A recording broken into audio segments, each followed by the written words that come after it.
Hello, good afternoon to everyone. Let us get these windows wrangled over here.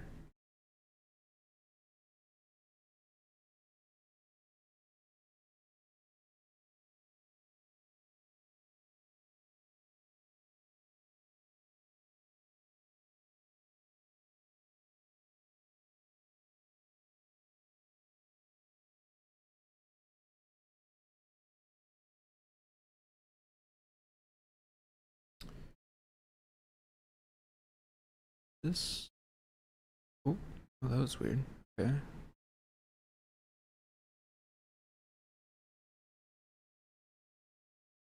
We are good there.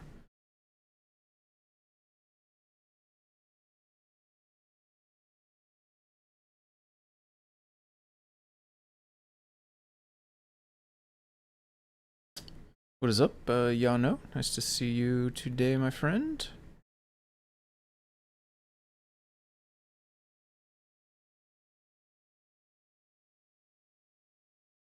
All right, welcome. Happy Friday. For anyone new, my name is Tim. I go by Foamy Guy on GitHub Discord. This is the Deep Dive, which is weekly live stream where we are working on CircuitPython. If you are new and haven't caught the show before, this is a weekly stream that was started by Scott Shawcroft, lead developer of CircuitPython. When he's around, he's usually working on whatever is upcoming, brand new stuff, new ports, new modules, things like that in CircuitPython. He is out right now for parental leave, and I am filling in. I also work on CircuitPython stuff, although I tend to work at a bit of a higher level than Scott, so we're not usually working on the latest and greatest cutting edge stuff that is going to be, coming to CircuitPython in the next, little while, next year or so or whatever, right? Depending on what he's working on.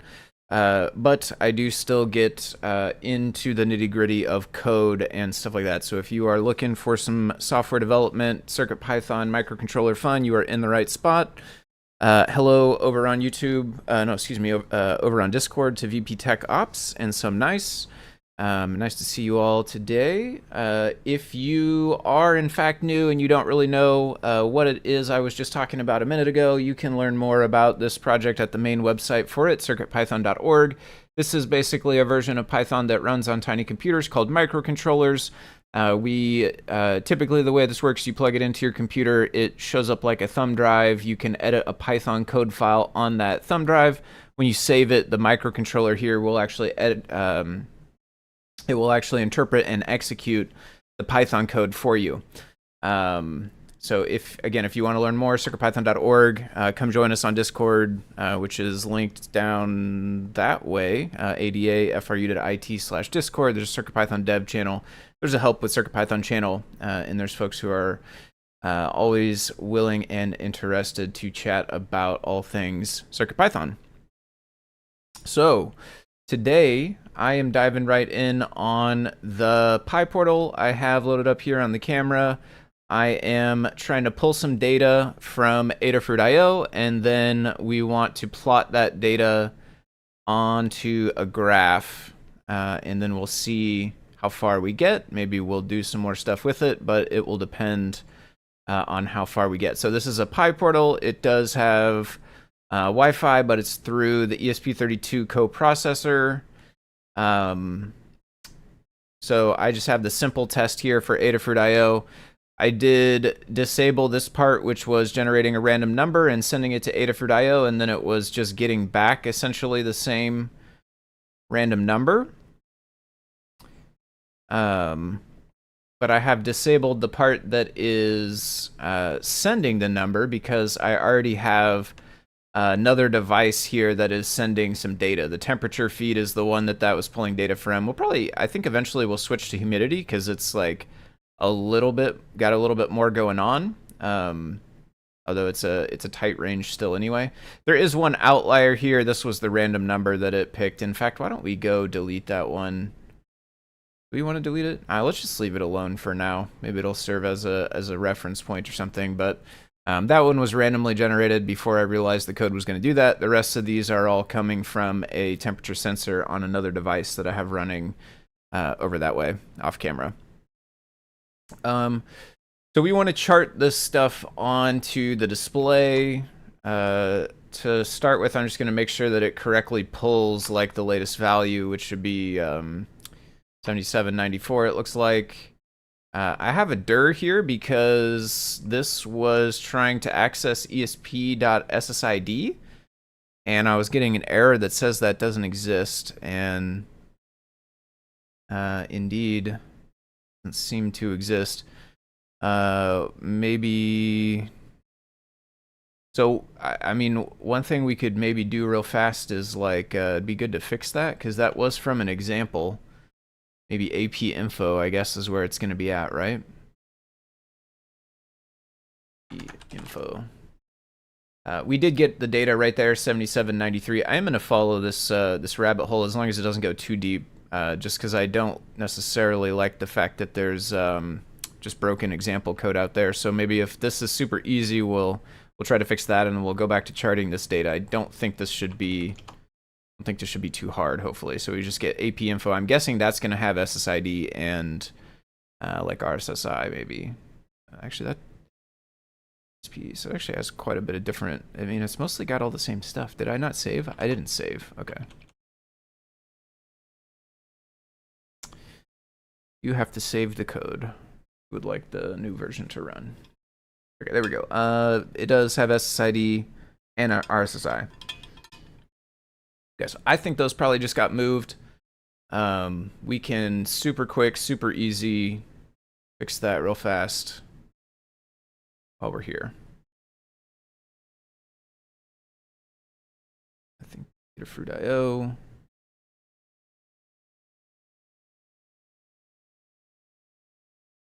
We could maybe update, just make sure we have the latest.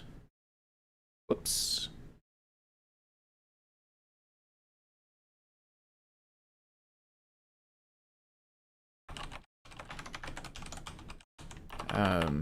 SSID. Oh wow, there's actually quite a few of those, I guess. So all of those are the exact same line. So what I'm going to do is actually fix that once and then copy paste the line.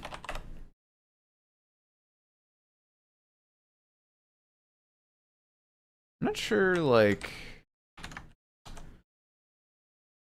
when this got changed and how come the rest of the code didn't get updated, but it was just to make sure I had it right, it was AP info, yeah, and then SSID was on there. Yeah. Okay. Random repo. Basically, we just need to add that. And RSSI was as well. Let's just make super duper sure, double check, I think. Yeah, right there. Okay.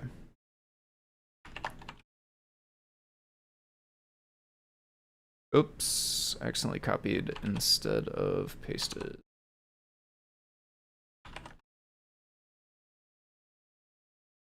Okay.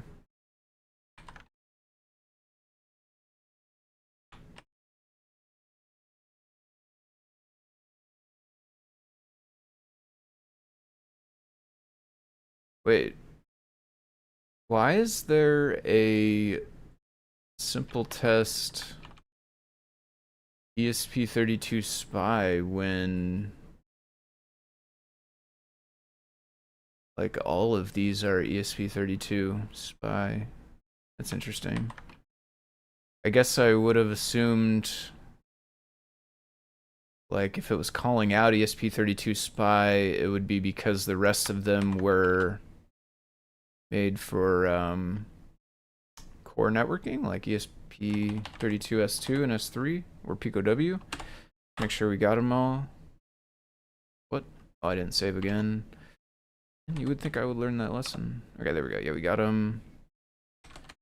Pre-commit.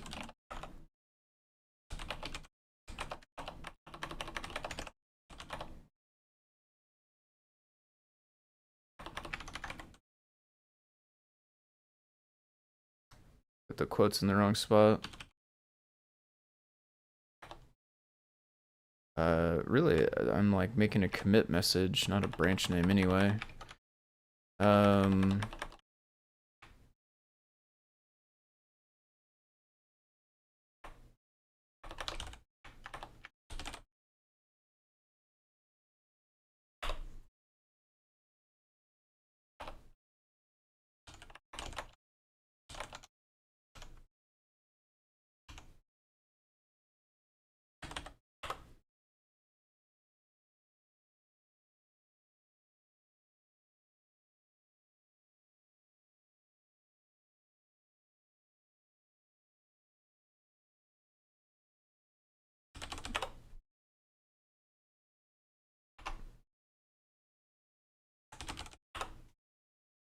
Okay. And we'll get back to what we were doing.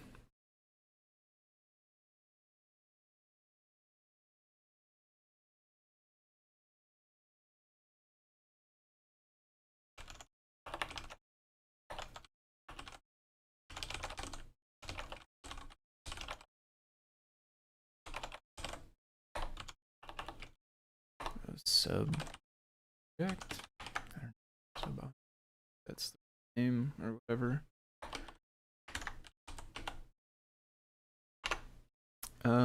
Maybe I still have.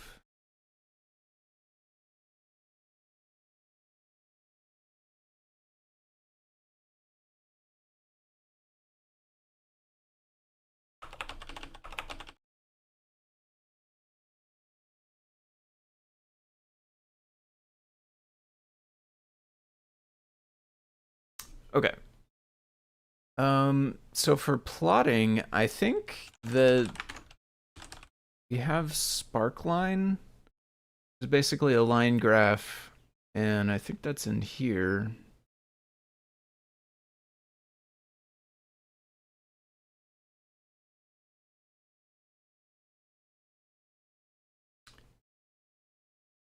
This is what we want. Try with first. So we can create this, and then we can start calling like add values. Put a list of values.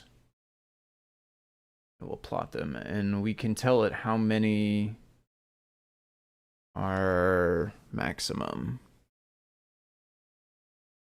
We do need to figure out how to get more than one value though, right? Because right now this is fetching, we got data back, but we only got one. I would like to get a list of more than one. Receive data feed key. We kind of want the Python code. Could go to the docs, I guess, but I'm personally kind of a look at the code sort of person. Adafruit IO. We probably need to upgrade actually as well. Sparkline graphs. Heart sparkline graphs for glancing at data. Yeah, totally agree. I think we need upgrade.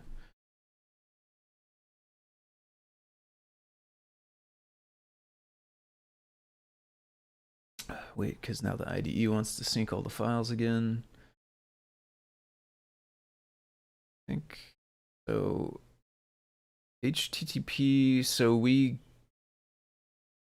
IO.ref. So we have a feed object which we got from getFeed, and then we called IO.receive data, and IO is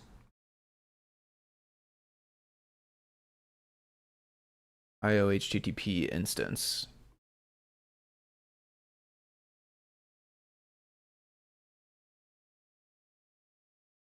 So for get data, is there a way we can get more than there's send batch data? Maybe there's going to be like a get batch data, receive all data.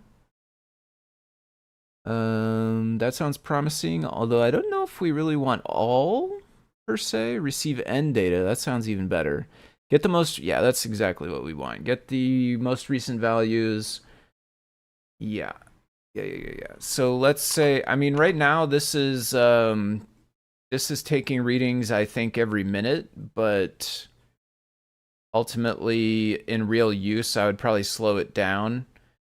But if we're getting readings every minute, why don't we fetch 60 data values so that we have 1 hour worth of data. So receive n data 60. It's probably not going to have value anymore.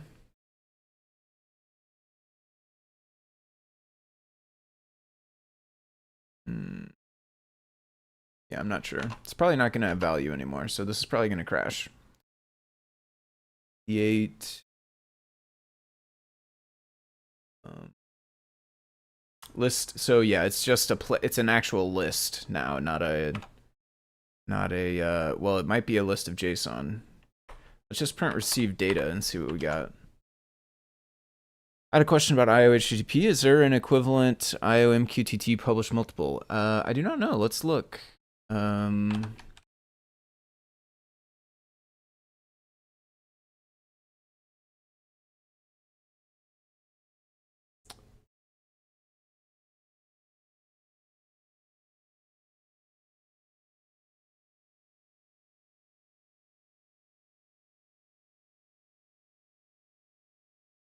Well, so in this one, subscribe.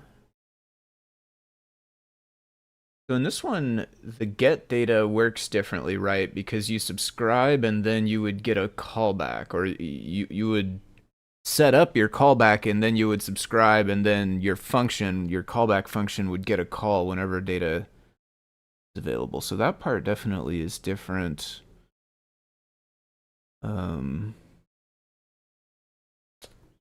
This is interesting. I didn't know there was weather built in, I guess. Yeah, there you go. Publish multiple. That's what you're asking for, right? Publish multiple. Oh, you put a link there. Sorry. Yeah, is there an equivalent to? Oh, okay. I'm being silly. I think I read your question backwards. You were saying, is there an equivalent in the HTTP one to the MQTT's publish multiple? In which case, yes, I think the one that we saw, didn't we pass one that was? I think it was something batch, right? I think we passed a batch something. Send batch data. Yeah, there you go. I think that should do it. I haven't used this, so can't be 100% sure. But that looks like it should do that. Essentially the same thing as the other one. Arguably, they should have the same name, realistically, but the API was made a while ago. It might not be worth updating. Okay, we did get this back. Hopefully this is not like private key or anything. Looks like just a unique ID or something. The first part of it's always the same. Hopefully that part of it's not like a private key or anything. I don't think it is. I'm gonna double check. I don't think it is though. Check something real fast.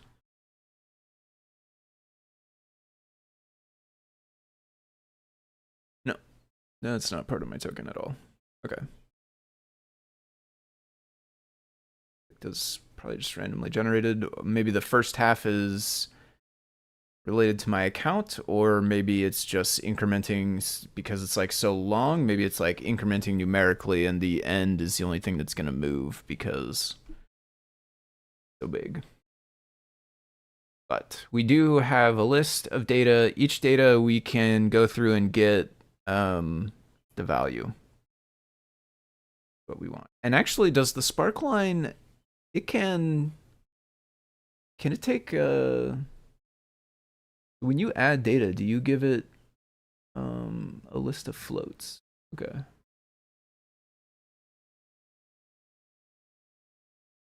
So there's not floats. Okay. So there is no concept of X location. It's gonna automatically choose the X based on how many points we've given it, I think. Okay, so let's make one of these things and get it showing and see if we can get some data into it. When it does come time, we're going to be able to loop over our list, and each one of these has a value which we can get out of it. We'll put that into, in fact, why don't we do that part now? So let's just say data list is a list, and then for data object in received, and just say data list append dot data object value. That should give us then just a list of floats, which is what that thing said it wanted. Make sure that works while we're also going and finding the sparkline example. Sparkline simple test. What are the other ones? There's sparkline ticks. Maybe we want that one too, actually. I think ticks would be good. I think that draws lines on the edges.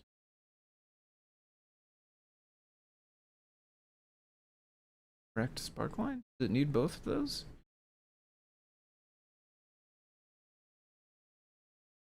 Okay, well, it's going to use the line, I guess, because of the tick marks we asked for.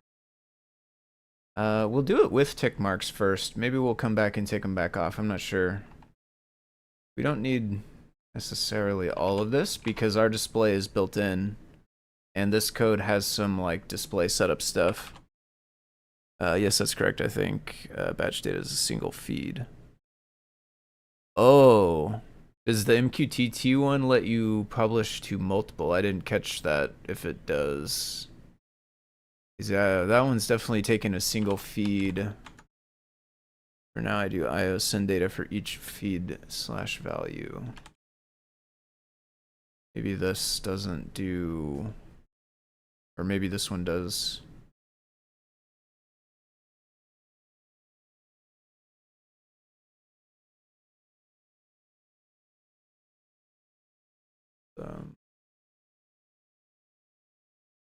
Feeds and data.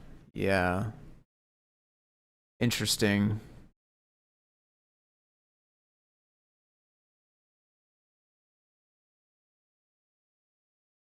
I don't know what is group does for sure. Publishing to a group. I'm not sure what that means. It looks like it's going to be ultimately just looping inside of here anyway. I would argue maybe we should go back.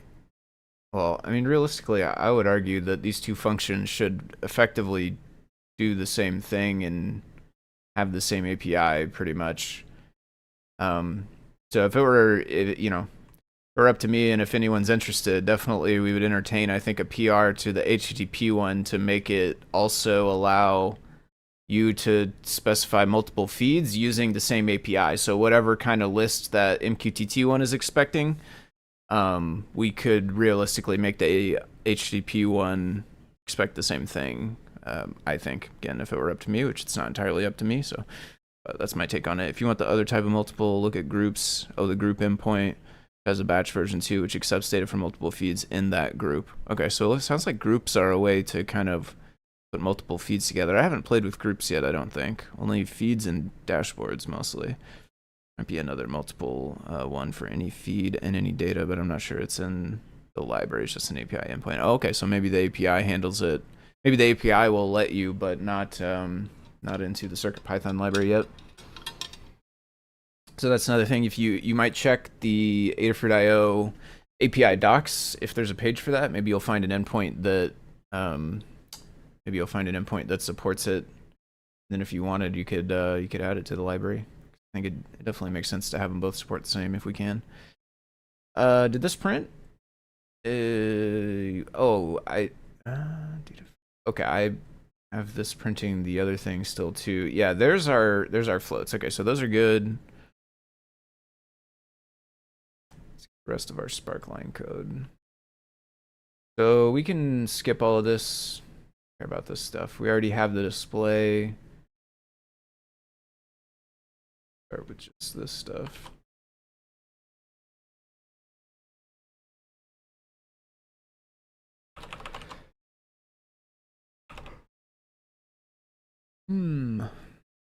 Okay. I guess we don't actually already have the display.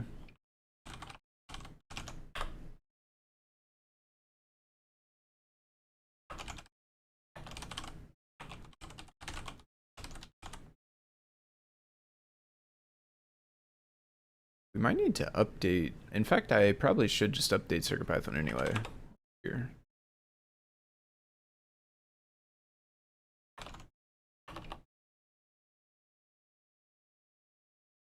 Data in group 39 feeds. Not really part of the title. Download this. Cameras. Something bad about switching back to the there.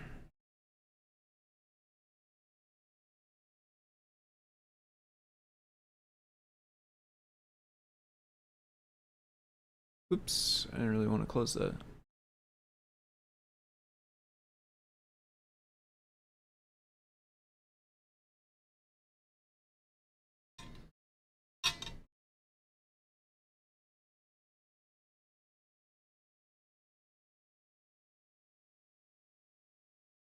Take a look at groups. Thanks, Sindel Media Rally. Yeah, no worries. No worries at all. Same kind of deal as Scott. I'm always happy to answer questions as best I can, and not really too afraid of going off the trail a little bit. All right. Let's code again.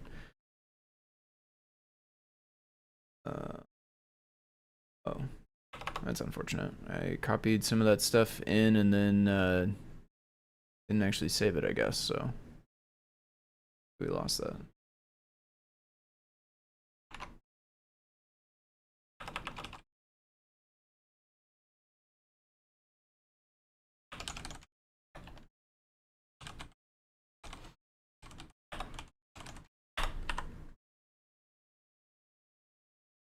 Got supervisor though, but none of the rest of these imports.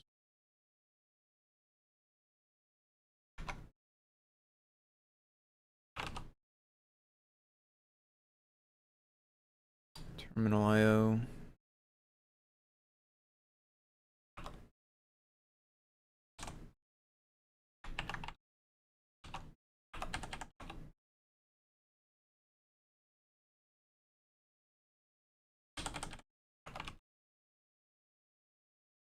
I'm in the wrong file.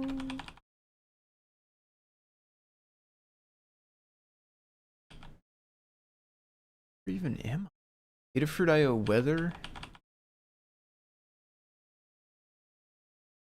How did I even get here? Oh, I edited that a while ago. Why do I have any change? Whatever this change is, we should get rid of it. Okay, close all of these so that I don't just open the wrong stuff again.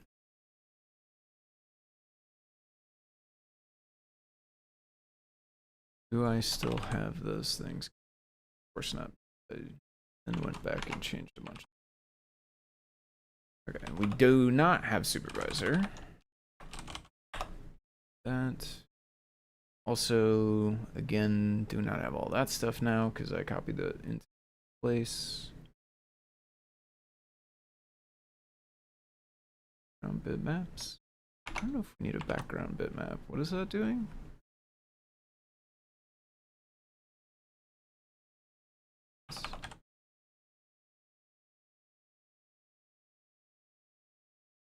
Rectangle. I don't know why it's, it doesn't seem like it made a background. I'm not sure.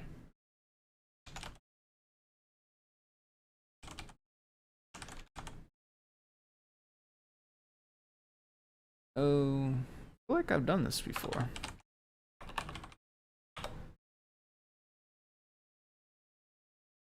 DisplayIO.group.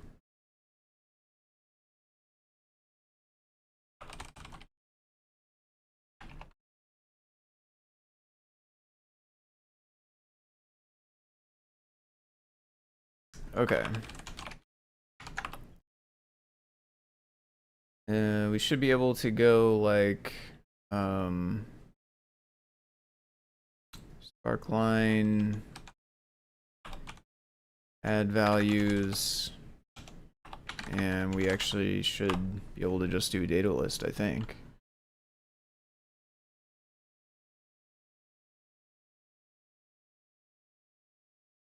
Okay, yeah, module. Let me just do auto again.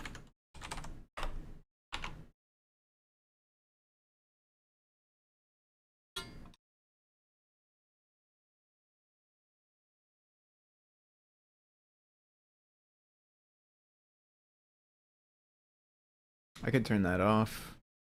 Well, I could turn that off too, actually. Oh, index out of range. Add values. Okay, let's turn off some prints and figure out why that's broken. We don't need the. Definitely don't need that. That's way too much stuff. We don't need that dir anymore. Where's that dir? This one we don't need at all. This one we could actually copy back from those ones we got fixed. I don't really want it to print my stuff, if I'm honest. Matters too much, but okay, yeah, these are different. So we need so let's do max items 60, and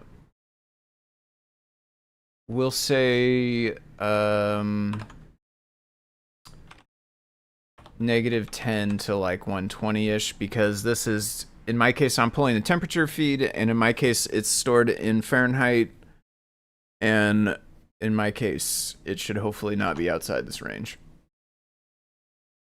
Probably that was a value error because our values were above 10, which is what it had as the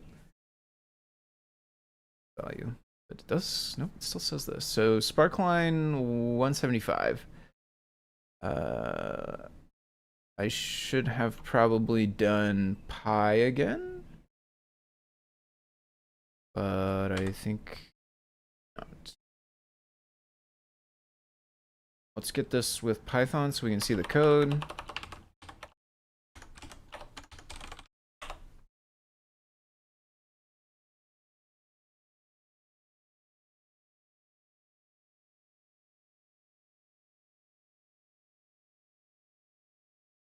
It's something to do with that? That feels kind of random. Min y max. Maybe, I don't know if maybe it doesn't like negatives.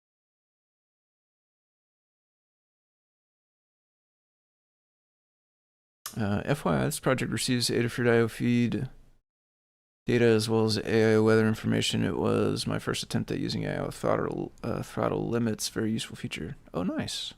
You're not sending thermal camera images to AIO dashboard feed. It's working very nicely, by the way. AIO is amazing, very useful for my workshop conditions monitoring project. Nice. Check the code on this one. Oh, right, these copy.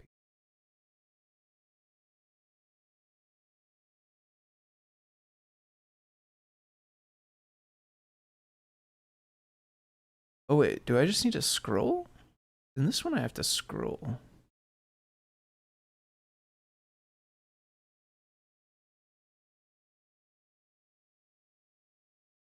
Okay, it scrolls, but it's definitely still not there. Copy message link, copy text. There's no copy link. That's so crazy. They would do that. Anybody from Discord is watching. I have questions about the way links work. Web. Whoa, that's pretty cool. I like the I don't know where this is from. I see lots of people, is it an older TV show or something? Or a movie? I see lots of people design like this. With this style. It's a cool interface. Maybe is it Star Trek or something? I don't know what it's from. My apologies. So they have a throttle limit in. Interesting. Oh, okay, so you can fetch there. That's cool. Nice. Yeah. Eventually, we should maybe do that in this project as well. Because right now we're only just fetching once, but the goal here I think would be to, inside the main loop, maybe you fetch every few minutes or something. LCARs from Star Trek. Okay, Star Trek, thank you. Sorry for showing my ignorance. Yeah, I knew it was from something pop culture-y, and I recognize it a lot from projects that people share. I think it's Trekkie World. Yeah, that looks super cool though. I like the way that you incorporated it into your own design as well with the all the data that you fed into it here. This looks super slick. And yeah, I would totally agree. Adafruit IO makes it super easy to collect data from whatever sensors you want and then get it to some sort of just at a glance view wherever you need it, if it's on your PC or you want to set up your own little screen there like this one. Yeah, and I mean corrosion monitor, that's like you need to be keeping an eye on that if you don't want your stuff getting wrecked. So type AIO for the camera. Nice. I like your acrylic mounting there. That's pretty similar as to what this picture it looked like was too.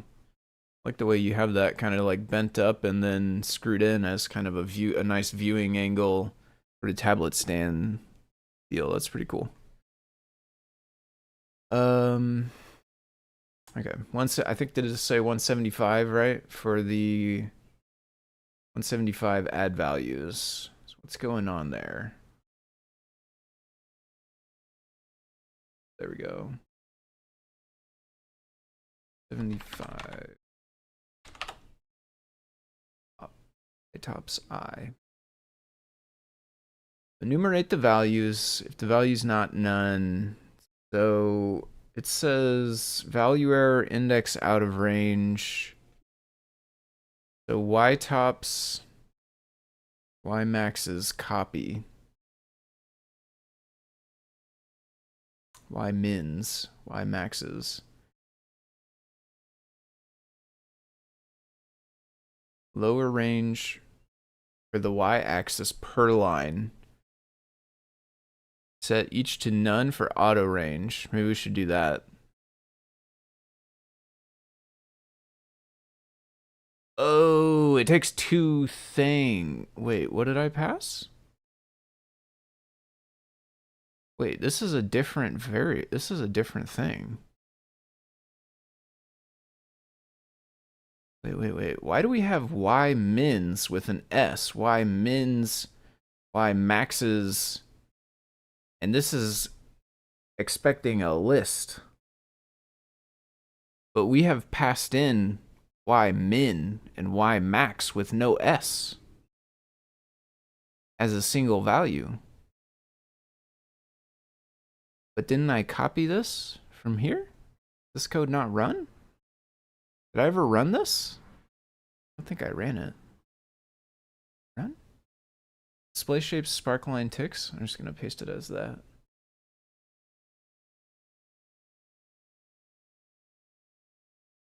Display shapes, sparkline ticks.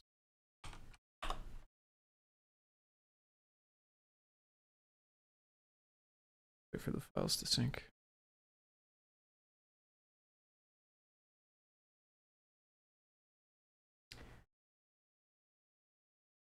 I need to look into, I'm pretty sure there's like a config thing I can do somewhere. Oh, you know what? I think this is just...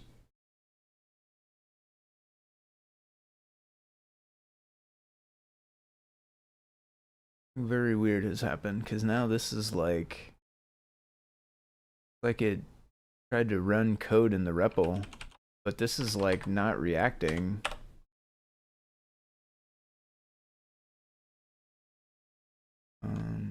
I think it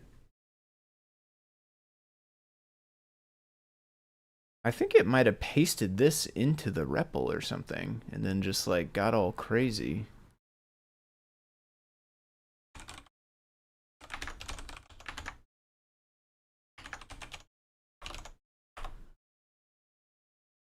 Okay, that runs, and min and max 010, that's fine. But am I crazy? Because here it definitely, those have a different name. So what's going on here?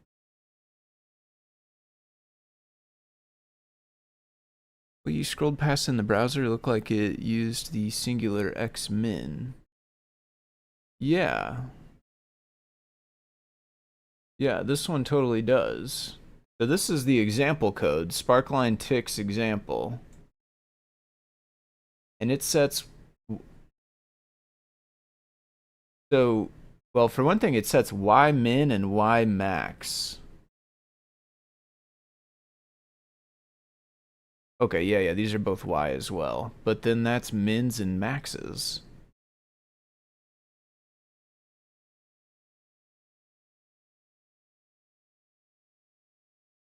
Huh. Okay, I think, are those default values? But they default, do they default to none? They default to none. Which gives it auto scaling. But if it defaults to none, then it should just work for ours, should it not? Okay, I guess let's do this. What would it be mins though? Why would there be more than one? Why would it be expecting a list? Well, I mean, the doc strings come from the code, right? We have all the doc strings here as well. The lower range for the x-axis per line. Per line. Does that mean per data value? That means per data value, which is a weird way to do it, honestly.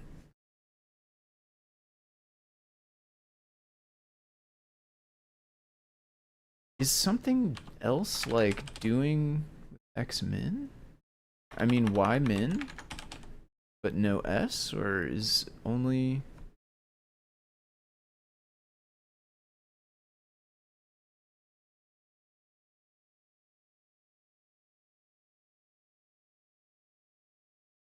So weird.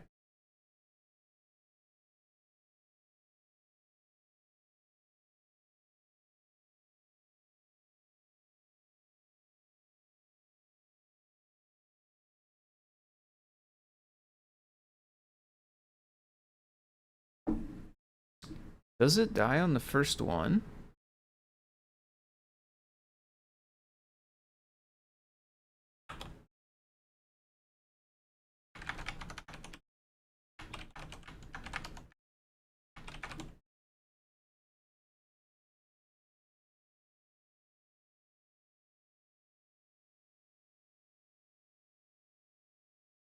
What's the parent class? Tile grid, which definitely has no... Yeah, which definitely has no x-min. I don't know why I keep saying x. Y-min or Y-max. That's a multi-sparkline.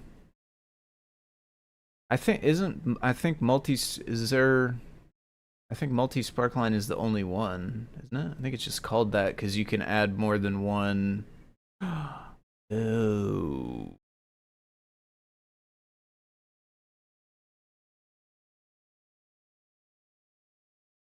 Ooh, okay. I'm with it now. Okay, I thought there just was only multi-sparkline, and it was like that because each data point is a new line, pretty much.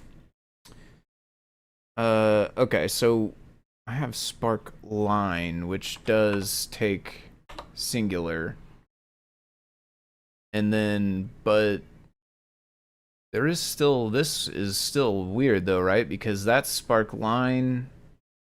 No, okay, that's correct. Yeah, because this one is singular. Okay. Yeah. Yeah. And then I was just looking in the wrong one. And in fact, I was also probably looking in the wrong... Probably told me here, right? Oh, but and then it extends. Yeah. Okay. I'm caught up now.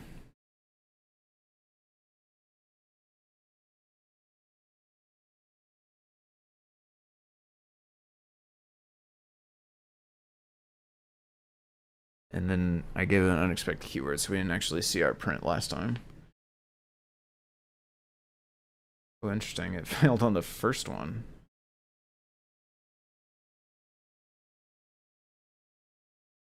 Oh, these are wrong again. Nope, I'm in the wrong file. Okay.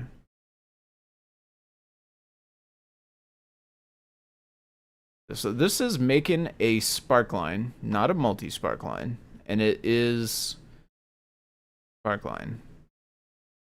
Oh, but the actual code comes from there because sparkline extends multi-sparkline. Maybe I shouldn't be calling add values. Maybe add values is trying to add one for each line, not multiple datas. Maybe it's trying to add one data for each line, and therefore I'm not really allowed to do it. Maybe I need to call add value. That must be it, I think. I think I need to call add value once for each data that I have, essentially. There is value, but there's no setter. Yeah. Yeah, I think I just need to call add value inside of a loop. So for val in data list sparkline add value val. Sorry, I keep hearing Miss X-Men, just me. No, it's not just you. Actually, the last time I said that, X-Men is what I thought in my head as well. Just make floats. I think I have some floats. Let me see. Are you missing? You might fill the values. You might find all the values are still strings. Oh, maybe the data came back as strings. Did it? Let's see. I think we're printing. Oh, they are. Yeah. Shoot. Okay. So we need to also actually. Can you just do float or? Okay. Yeah. Yeah. Thank you for that, by the way. It's totally right. That would have been the next thing that got me. Save that. Yeah, maybe the X-Men tie-in is why I kept switching it to X instead of Y also.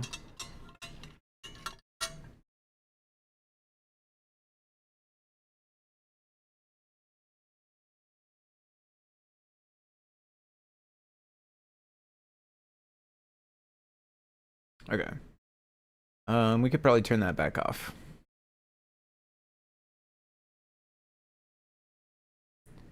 Oh. Oh, okay.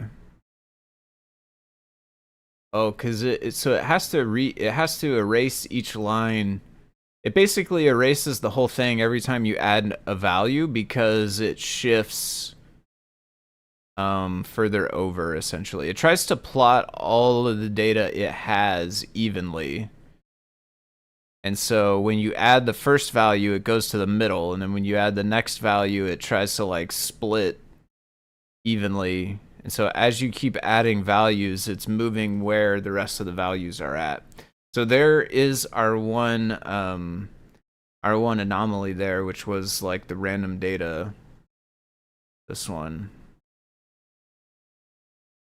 So we could actually do 45 to 90 if we wanted a tighter range, but that is totally working. Honestly, it would be kind of nice if we had a function that would let you do more than one. There's only 10 minutes left really in the stream. I kind of want to add a new function to sparkline that lets you add multiple values in one call. So that, cause let me rerun this so that you can see. I don't know how long it was actually visible. Let's turn, well, maybe if we take the print out, it'll be better too. Let's do that. Because printing, I think, does take a little bit of time as well. See if this is any better.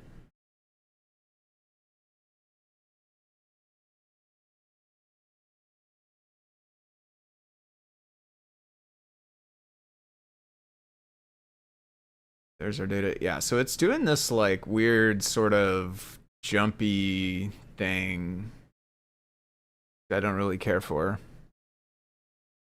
And like my data, most of it is the same because it's like 77. I think auto reload just triggered for some reason, so we'll let it run again.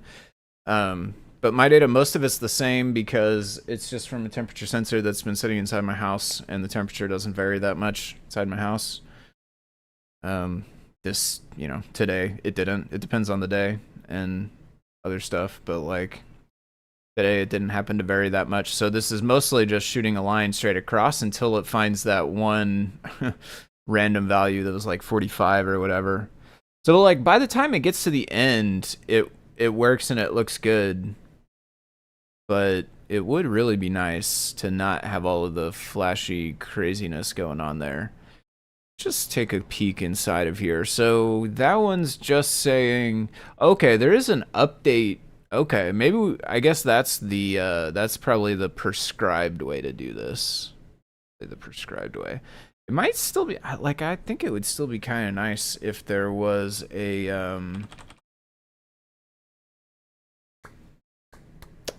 function that let you added multiples. I don't know what you would call it though, because there's already an add values. Have to be like add multiple data, add multiple value, but then we'd have add multiple values and add values. It'd be kind of strange. Maybe bulk or batch, add batch data, add batch values maybe or something.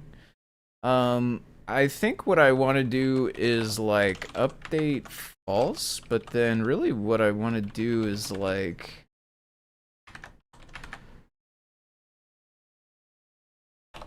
we want to do all of them except the last one. Actually, can do that with this, right?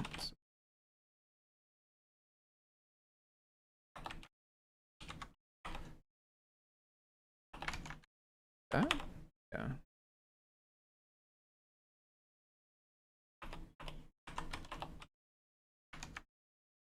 All of them except the last one with update false, and then do the last one with update true.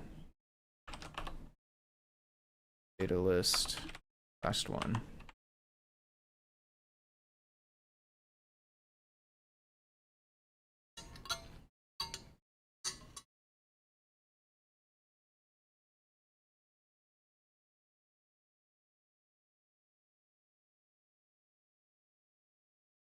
Nice. Okay, that looks way better since it doesn't flash and refresh every time. It basically just draws the data once. Okay. So all the more this would really need is like to fetch again over time. But I think that's going to be pretty straightforward. Just every 5 minutes or something, we'll fetch the last values and replot them. Is there a clear or a remove values? I don't know if I don't think I actually said anything about what this was for, but ultimately this will be ultimately this is going to be intended to be a fruit jam example, because the latest rev of the fruit jam has ESP32 C6 or 3 or something on it. I'm not sure the exact right thing, but it has a Wi-Fi coprocessor. Give us min. So yeah, there we go. You have a super tight range size. There is an add values. Typed in the wrong channel. Oh, okay, you put this in a different channel. I think add values is different though. Did floats in the list? Maybe? Let's try that actually. If we did floats, because I did have those as strings back then, didn't I? Where did I make data lists? That's all the way back up here. We do float. If we have that there, then if we call add values, does it work? It made me think that that was essentially only if you were actually using multi-sparkline. Maybe that's not the case.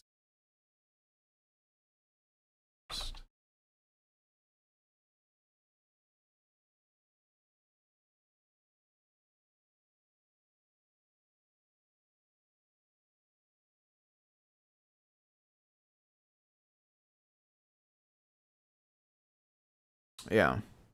I'm pretty sure add values is meant for multi-sparkline, and it happens to exist on Sparkline because Sparkline actually extends multi-sparkline, but it doesn't actually work because it's expecting It's expecting still one data point, but it's expecting one data point on each of the lines. So if you have a multi-spark line with 3 lines, then I assume add value, it's expecting 3 data values, and it's going to plot 1 in each of the 3 lines. So like if we wanted to plot like temperature, humidity, and pressure all on one chart with 3 different lines, then we could use multi-spark line, and then we would be using add values, but we would still be needing to call it in a loop because we would be adding essentially a list containing 1 temperature, 1 pressure, and 1 humidity. That is how I think it works, although I'm not 100% positive, since I was not actually using multi-sparkline when I thought I was a while ago.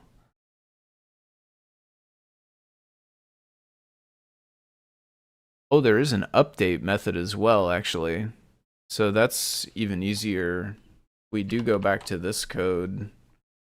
You do that better. Let me finish reading this though. So when adding multiple values per sparkline, it's more efficient to call this method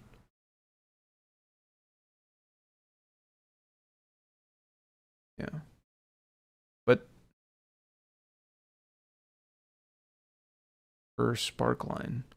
It does say 1. So this is a bit weird though, because this says the values, which is the values to be added, and it says 1 per sparkline, but then this one says when adding multiple values per sparkline, but I don't get the sense that that is possible because this says this.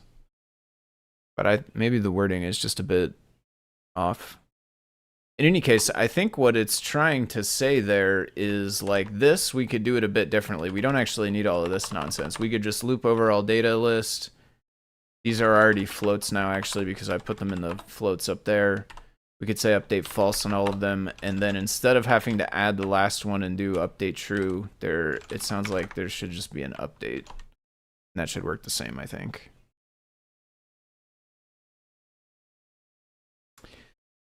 Yes, I do think though it would be nice. It would be nice to add that to the API. Well, two things that would be nice. One is this is further. Is it just me, or is this is further to the right, isn't it? Wasn't this was like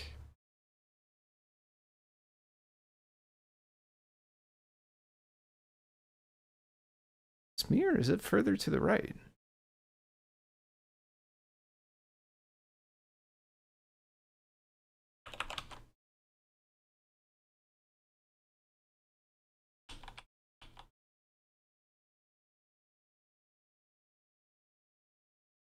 Place where we have the float shouldn't matter, right? We're doing had float here before.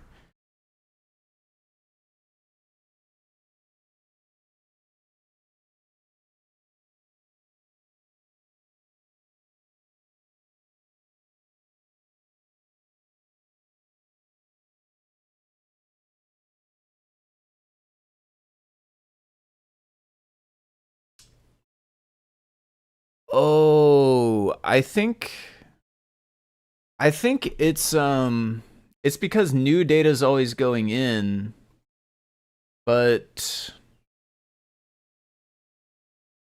we get data in reverse order, right? I think that thing said we got data in reverse order.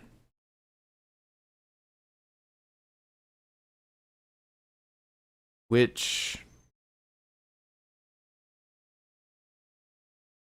got data in reverse order. So yeah. The low, no. Okay, I don't know. Basically, I think the list is backwards. I'm expecting that stuff to move left as it's older, but I think it's actually moving right as it's older.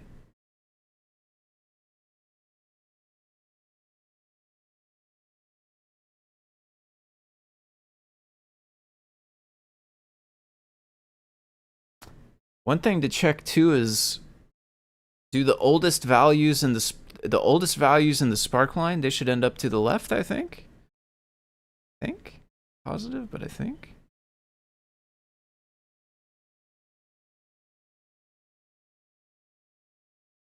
IO go.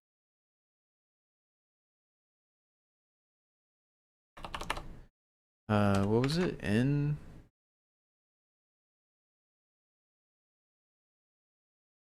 Well, that was sending though. Was it? No, it was receiving. Okay, end data. Get the most recent data. Data is returned in reverse order. Okay, we can look here. So that's 7794.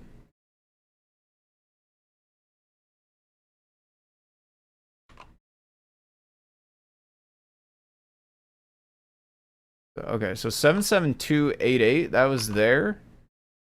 Let's go look at the feed because it'll be easier than this. But I think I can't center click. I can't do that either. Okay. Oh, it's like a JavaScripter. Okay, let's go temperature. I think. Okay. Yeah. Yeah. Okay, so 0 index is the newest one, the newest data. But the way we're adding it to this, the 0 index is like the oldest data, kinda. So we need to reverse this. And then, yeah, this actually doesn't matter. No, I actually do still have that. Nice. Okay, so we don't need this. This is all janky. We don't need that. We can keep this. This is better. And we just want to reverse that. So let's just say for val and reversed list. There we go. This work in Blink a Pygame display. I'm not sure. Control click is meant to work, but yeah, old React links. Oh, interesting. I did middle click instead of control click. Actually, yeah, control click does work. I don't know if I knew about. I don't normally use control click. I don't think I knew that worked actually. I usually do middle click on the mouse. That's kind of interesting. Control click. Thank you for that. That's actually pretty helpful. Okay, so that should reverse. Could it work in Blink? I think it could. I don't know of any reason why it couldn't. But I haven't tried it. I don't think. I mean, if I have tried it, I forgot about it.